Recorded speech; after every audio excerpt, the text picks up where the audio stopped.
మత్తయి సువార్త 6వ అధ్యాయం 33వ వచనం. ఆయన రాజ్యమును నీతిని మొదట వెతుకుడి. అవన్నీ ఆయన రాజ్యాన్ని నీతిని వెతికినప్పుడు అవన్నీ నీకేం కావాలో, ఏది కొరతగా ఉందో, ఏది అవసరమో, ఏది అక్కరో అవన్నీ ఆయన చూసుకుంటాడు. నువ్వు చేయాల్సిన పని ఏంటి? ఆయనను వెతకడం అన్నది మన జీవితంలో చాలా ప్రాముఖ్యమైన విషయం. వెతుకుతున్నామా ఆయన్ని? మనం దేవుని దగ్గరికి ఎప్పుడు వస్తాం తెలుసా? వయసు అయిపోయిన తర్వాత, లేదా ఖర్చు అయిపోయిన తర్వాత, అంతా నష్టపోయిన తర్వాత, పోగొట్టుకున్న తర్వాత చివర్లో వెతుకుతాం దేవుణ్ణి. సొలొమోను జీవితం మనకొక చక్కని హెచ్చరిక. అంతా కోల్పోయి, అంతా నష్టపోయి, జీవితం ఖర్చు అయిపోయిన తర్వాత, జీవితం వాడిపోయిన తర్వాత, బ్రతుకు భారమైన తర్వాత, నిరాశ నిస్పృహలు అలుముకున్న తర్వాత దేవుని దగ్గరికి వచ్చాడు ఆయన. అప్పుడే కదా ప్రసంగి గ్రంథం రాస్తాడు ఆయన. ఆయన ఏం చెప్తున్నాడు? దుర్దినములు రాకముందే. చూసారా? అంటే దుర్దినాలు ఉన్నాయి, గమనించలేకపోయాడు. ఆలోచించండి, ఏది సంతోషాన్ని ఇవ్వలేదు ఆయన. ఏదేదో వెతికాడు లోకంలో, ఎక్కడికో వెళ్ళాడు. వెతుకులాట లోకంలో వెతికాడు. చివరికి ఏం కనుగొన్నాడు? లోకంలో ఎన్నో విషయాలు కనుగొన్నాడు, కానీ ఏది ఆయనకు అక్కరకు రాలేదు. అందుకే అంటున్నాడు, దుర్దినములు రాకముందే 12వ అధ్యాయంలో ప్రారంభంలో చెప్తున్నాడు, మొదటి వచనాల్లో. దుర్దినములు రాకముందే ఇప్పుడు ఎప్పుడో రావాల్సిన వాడు, ఎప్పుడో దేవుని వెతకాల్సిన వాడు, ఎప్పుడో దేవుని మార్గంలో నడుస్తూ ఆయన చిత్తాన్ని నెరవేర్చవలసిన ఈ వృద్ధుడు, వైరాగ్యములో ఉన్నవాడు, జీవితంలో ఎన్నో అనుభవాలు గుండా వచ్చినవాడు, దేవుని మార్గంలో కాకుండా సొంత మార్గంలో వెళ్ళినవాడు, అప్పుడు కాకుండా ఇప్పుడు వచ్చి అంటున్నాడు, ఇప్పుడు వీటి యందు నాకు సంతోషము లేదని నీవు చెప్పు సంవత్సరం రాకముందే. ఇప్పుడు రావటం కాదు, అప్పుడే. ఈరోజు ఈ వాక్యం వింటున్న మీరు ఇప్పుడే దేవుని యొద్దకు రండి. ఆయనను మీరు వెతకండి. ఇప్పుడు వీటి యందు నాకు సంతోషము లేదని చెప్పు సంవత్సరం రాకముందే, తేజస్సు నాకు సూర్యచంద్ర నక్షత్రములో చీకటి కమ్మక మునిపే, వాన వెలిసిన తరువాత,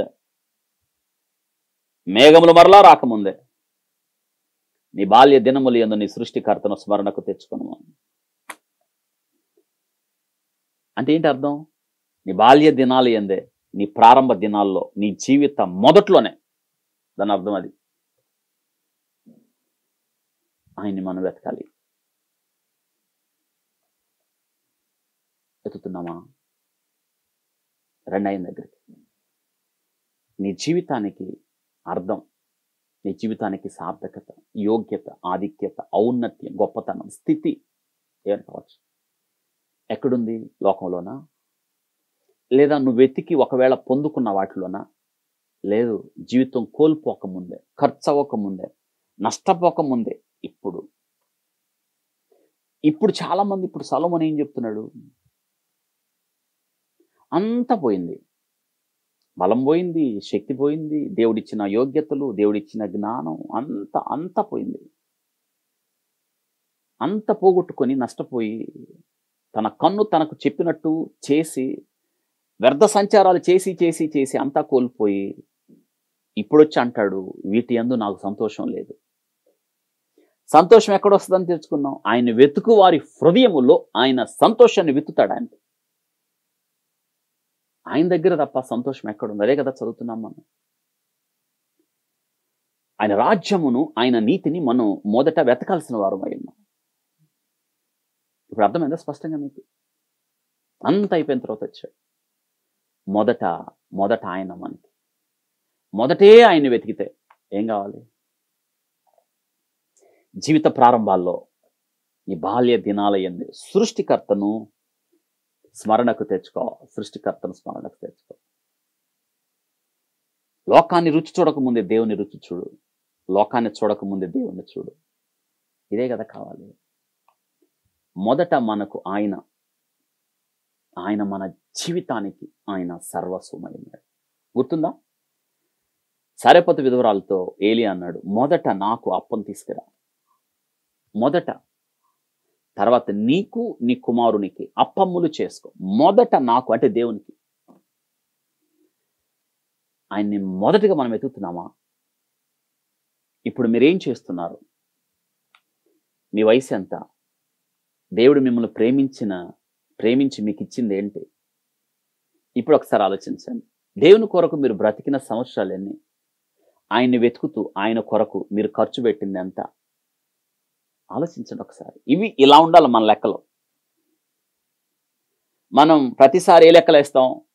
ఇంటికి సంబంధించిన లెక్కలు, మన రాబడి లెక్కలు, మన ఆస్తుల లెక్కలు, ఇంకేవేవో లెక్కలు వేసుకుంటూ పోతాం. నేను అంటాను, ఇప్పుడు వేసుకోవాల్సింది ఈ లెక్కలో. అవసరమైంది ఇదే కదా. వింటున్నారా? ఎంత చక్కగా చెప్తున్నాడు క్రీస్తు ప్రభువారు. ఆయన రాజ్యము, ఆయన నీతిని మొదట మీరు వెతకండి, ఆయన వెతకండి. ఇప్పుడు ఈ మాటలు మనం నేర్చుకుందాం. యెహోవా దొరుకు కాలమందు మీరు ఆయన్ని వెతకండి. యెహోవా దొరుకు కాలం. ఎంత బాగుంది ఈ మాట. యెహోవా దొరుకు కాలమందు మీరు ఆయన్ని వెతకండి. ఆయన సమీపముగా ఉన్నప్పుడు ఆయన్ని మీరు వేడుకోండి. అంటే దాని అర్థం ఏంటి? 55వ అధ్యాయం యెషయా గ్రంథం 6వ వచనంలో రాయబడ్డది ఈ మాటలు. యెహోవా మీకు దొరుకు కాలం ముందు ఆయన వెతకుడి, ఆయన సమీపంగా ఉండగా ఆయన వేడుకోండి. అంటే దొరుకు కాలం అంటే దొరకని కాలం ఒకటి ఉంది. ఇప్పుడు ప్రభు దొరికే కాలం, ఇది కృపాకాలం. ఆయన వేడుకోండి. దొరుకు కాలంలో వెతికాడు. చివరి ప్రయాణం యేసుక్రీస్తు ప్రభువారు తీమై కుమారుడైన భర్తమై దొరుకు కాలం అందు వెతికాడు. యేసు దావీదు కుమారుడా నన్ను కరుణించు. దొరుకు కాలం సమీపంగా ఉన్నప్పుడు వేడుకున్నాడు. సిలువ మీద దొంగ దొరుకు కాలం సమీపంగా ఉన్నప్పుడు వేడుకున్నాడు.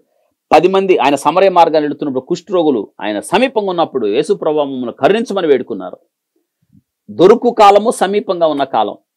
ఇప్పుడు ఆ కాలంలో ఉన్నాం మనం, కృపాకాలంలో ఉన్నాం. ఆయన ప్రభు రాబోతున్నాడు, సంఘం ఎత్తబడుతుంది.